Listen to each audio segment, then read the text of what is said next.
చాలా దివ్యమైన ఆశీస్సులతోటి ఈ పూజా కార్యక్రమం జరిగింది. కొండగట్టు నాకు పునర్జన్మనిచ్చిన నేల. నాకు కరీంనగర్, కొండగట్టు, తెలంగాణ.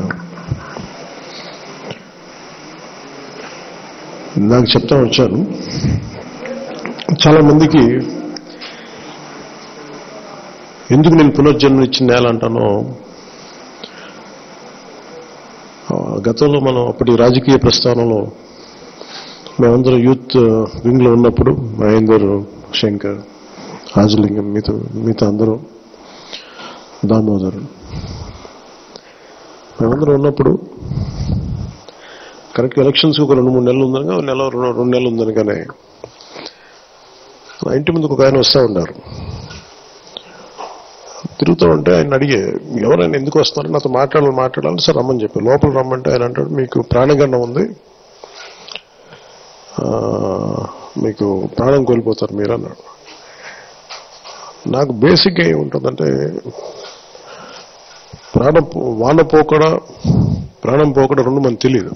వాన రాకడ, ప్రాణం పోకడ. అలా నిజంగా ప్రాణాలు పోతే ఎలాగా దాన్ని ఆప్ చేస్తామో నాకు తెలియదు కదా అంటే, ఆయన ఏదో అంటే అవన్నీ నేను నమ్మను. తలరాత ఎలా ఉంటే అలా జరుగుతుంది, అలా జరిగినవ్వండి. రక్షింపబడాలనుకుంటే రక్షింపబడతాను, లేదంటే పర్లేదని చెప్పాను.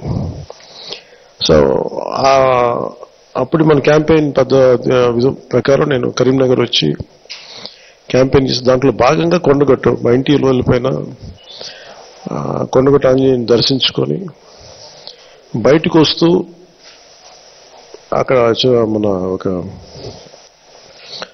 రైస్ మిల్లో మనకి ఆతిథ్యం ఇస్తే అక్కడ కూర్చొని బయలుదేరి అభివాదం చేయడానికి ఒక వ్యాన్ ఎక్కితే ఆ పైన హై టెన్షన్ వైర్స్ తగిలినాయి.